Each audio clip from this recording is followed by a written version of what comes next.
Welcome back. ඉතින් ගොඩ කාලෙකට පස්සේ ආයෙත් වීඩියෝ එකක් අරන් ඇවිල්ලා තියෙනවා. පහුගිය කාලේ එක්සෑම් හින්දා ටිකක් බිසි වෙලා හිටියේ. ඒකත් එක්ක වීඩියෝ එකක් කරගන්න බැරි වුණා. කොහොම හරි අද වීඩියෝ එකක් අරගෙන ඇවිල්ලා තියෙනවා. ඉතින් මේ වීඩියෝ එකේදී මම එක්ස්ප්ලেইন කරන්න හදන්නේ මෙන්න මේ ආර්ට් වර්ක් එක ස්ටෙප් බයි ස්ටෙප් බිල්ඩ් අප් උනේ කොහොමද කියන එක තමයි මේ වීඩියෝ එකේදී මම එක්ස්ප්ලেইন කරන්න හදන්නේ. පළවෙනියටම කියන්න ඕනේ දේ තමයි මේක ටියුටෝරියල් වීඩියෝ එකක් නෙවෙයි. පොඩ්ඩක් ස්ටෙප් බයි ස්ටෙප් හදපු විදිහ එක්ස්ප්ලেইন කරනවා විතරයි. ටියුටෝරියල් වීඩියෝ බලන්න ඕන නම් ඔයාලට පුළුවන් මගේ channel එකේ ප්ලේලිස්ට් වලට ගිහිල්ලා මෙන්න මෙතන තියෙනවා Illustrator tutorial series කියලා ප්ලේලිස්ට් එක. ඒකෙන් ඔයාලට මම කරපු Illustrator සම්බන්ධ tutorials මේ විදිහට බලා ගන්න පුළුවන්. තව මේකේ tutorial කරන්නත් බලාපොරොත්තු වෙනවා. කොහොම හරි මේක tutorial video එකක් නෙමෙයි. කලින් කිව්වා වගේ පොඩ්ඩක් step by step මේක හැදුණු විදිය කියලා දෙනවා විතරයි. එහෙනම් අපි වැඩි කතා කරන්නේ නැතුව වීඩියෝ එකට යමු.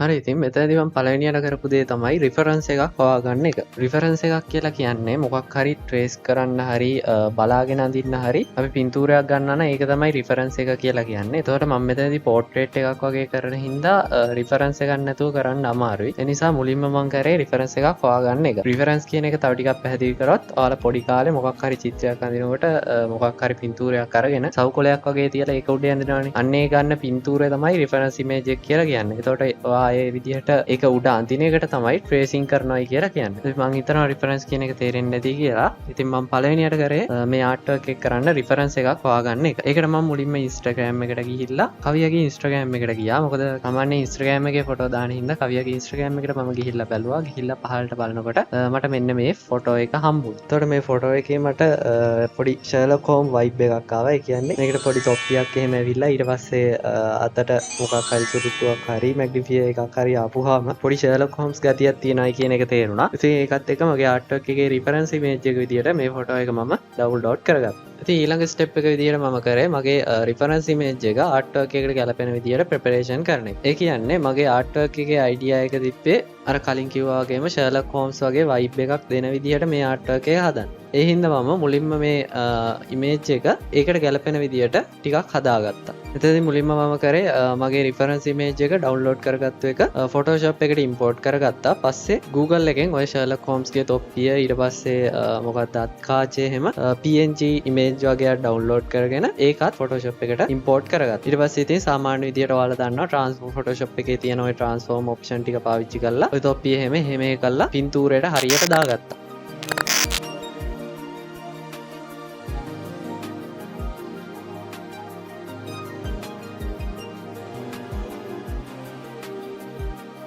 විදිහට පොඩි ප්‍රෙපරේෂන් එකක් කරා මගේ මේ රිෆරන්ස් ඉමේජ් එකට. එතකොට මට ආර්ට් වර්ක් එක කරනකොට ඒක හදාගන්න ලේසි වෙන හින්දා. ඉතින් මෙතනදී මම මේ ප්‍රෙපරේෂන් එක සඳහා Photoshop පාවිච්චි කරේ transform වගේ ඒවා කරන්න Photoshop එකේදී ලේසි. ඒ හින්දා Photoshop එක පාවිච්චි කරගත්තා. ඊට පස්සේ මගේ ආර්ට් වර්ක් එක කරන්න මම පාවිච්චි කරන්නේ Adobe Illustrator software එක. ඉතින් අපි සාමාන්‍ය vector art හදනකොට Photoshop වගේ software පාවිච්චි කරන්නේ නැහැ. ඒ වෙනුවට Illustrator එහෙම නැත්නම් මොකක් හරි ඒ වගේ vector softwares තමයි පාවිච්චි කරන්නේ.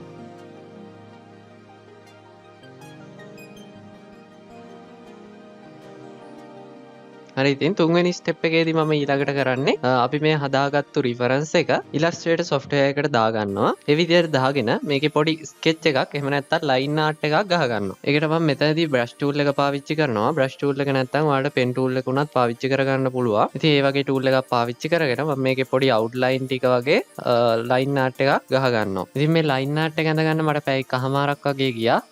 එච්චර වෙලාවක් මේ වීඩියෝ එකේ දාන්න බැරි හින්දා සමහර තැන් skip කරලා සහ ටිකක් ස්පීඩ් කරලා වීඩියෝ එක ප්ලේ කරන්න. ඉතින් මේක බලද්දි ඔයාලට මම ලේයර් මැනේජ්මන්ට් කරපු විදිහ එහෙමත් ඔයාලට නෝටිස් කරගන්න පුළුවන් වෙයි. ඒ වගේම මේක හදද්දි වෙච්ච අඩුපාඩු එහෙමත් ඔයාලට නෝටිස් කරගන්න තියෙයි.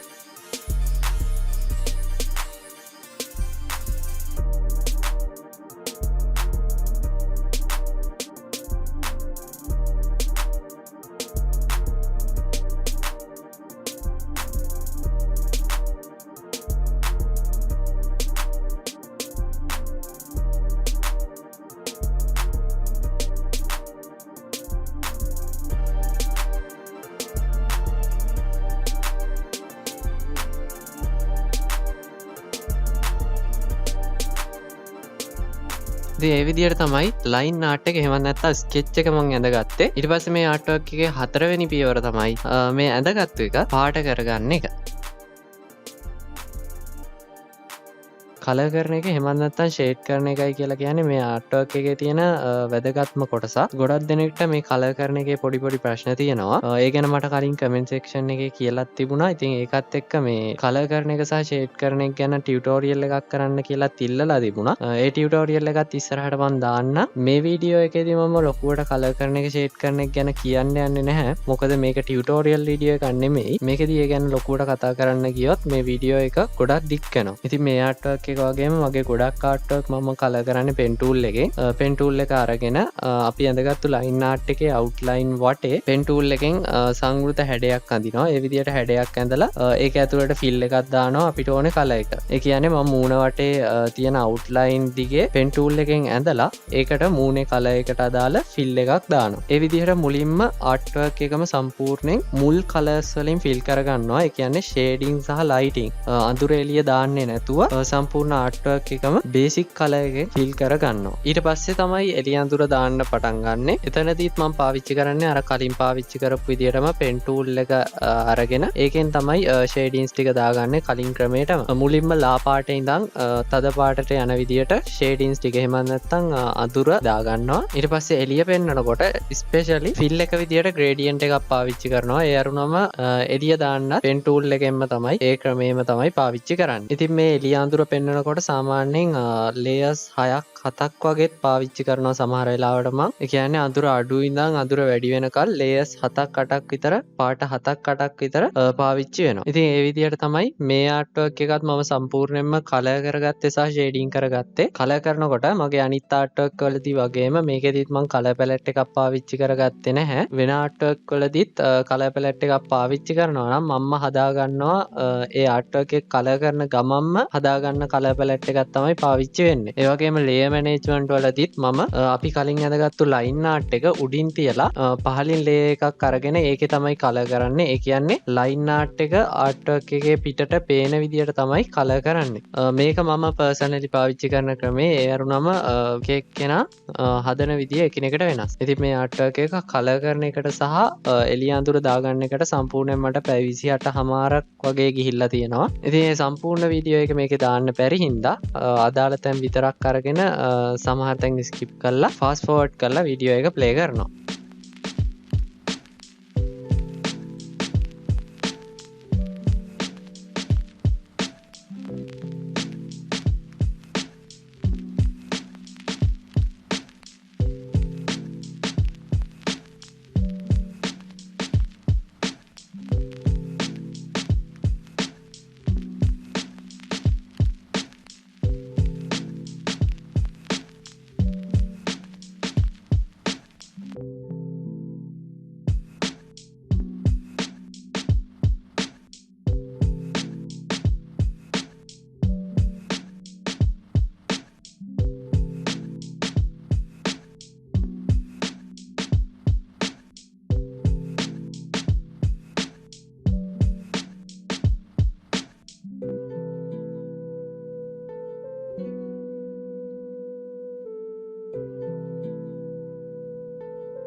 ඉතින් දැන් ආර්ට්වර්ක් එක හදලා ඉවරයි. දැන් තියෙන්නේ මේක ප්‍රසන්ට් කරන්න පුළුවන් වෙන්න ෆිනිෂින් කරගන්න එක. ඉතින් ඒ විදිහට ෆිනිෂින් කරගන්න මට මේකට පොඩි ඇසෙස් ටිකක් ඕන වෙනවා. ඒ කියන්නේ මම මේකේ සෝෂල් මීඩියා අයිකන් ටිකක් වටේට එන විදිහට තමයි මේක ඉවර කරන්න හැදුවේ. ඒ හින්දා මට වටේට ඒ සෝෂල් මීඩියා අයිකන් ටික දාන්න සෝෂල් මීඩියා අයිකන් ටිකක් හදාගන්න වෙනවා. ඉතින් අන්න ඒ ෆිනිෂින් එකට ඕනේ කරන ඇසෙස් ටික හදාගන්න එක තමයි මේ ආර්ට්වර්ක් එකේ පස්වෙනි ස්ටෙප් එක වෙන්නේ. ඉතින් එතනදී මට අමුතුවෙන් හදාගන්න ඕනේ උනේ 10k followers කියන බැජ් එක විතරයි.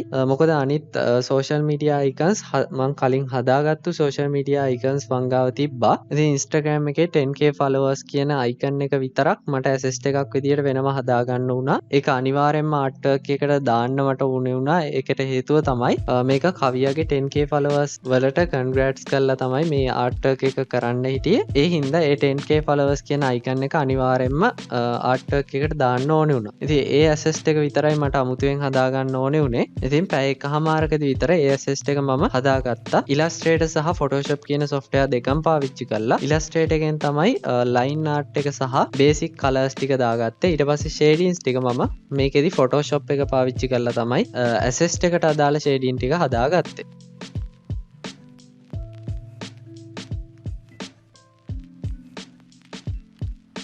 ඉතින් දැන් අවසානට ආර්ට්වර්ක් එක ෆිනිෂ් කරගන්න තමයි තියෙන්නේ. මෙතනදී මම හදාගත්තු ආර්ට්වර්ක් එකයි සෝෂල් මීඩියා අයිකන් සහ ඒ ඇසෙස් ටිකයි Photoshop එකට දාගෙන Photoshop එකේ transform options පාවිච්චි කරගෙන මුලින්ම හෙට මෙහෙට කරලා හදාගත්තා. ඊට පස්සේ Photoshop එකෙන්ම ගැලපෙන විදියට background එකක් හදාගෙන ආර්ට්වර්ක් එකේ පොඩි glowing effect එකක් හැදුවා. ඉතින් ඒ glowing effect එක හැදුවෙත් Photoshop එකේ default තියෙන soft brush එක පාවිච්චි කරලා සහ effect ටිකක් පාවිච්චි කරලා තමයි මේ glowing effect එක දාගත්තේ. ඊට පස්සේ පොඩි කලර් කරෙක්ෂන් ටිකකින් පස්සේ ආර්ට්වර්ක් එක සම්පූර්ණයෙන්ම ෆයිනලයිස් කරා. ඉතින් ඒ විදිහට තමයි කවියාගේ ආර්ට්වර්ක් එක ස්ටෙප් බයි ස්ටෙප් හැදුනේ. ඉතින් අද වීඩියෝ එක මේ විදිහට ඉවර කරනවා. ඉස්සරහට කලර් සහ ෂේඩින් කරන එක පිළිබඳව ටියුටෝරියල් එකක් වගේම තවත් Illustrator ටියුටෝරියල් ටිකක් අරගෙන එන්න බලාපොරොත්තු වෙනවා. දැනට කරලා තියෙන ටියුටෝරියල් බැලුවේ නැත්නම් ඔයාලට ඒකත් ගිහිල්ලා බලන්න පුළුවන් channel එකේ. එන ආදර සමුගන්නවා. See you in the next video.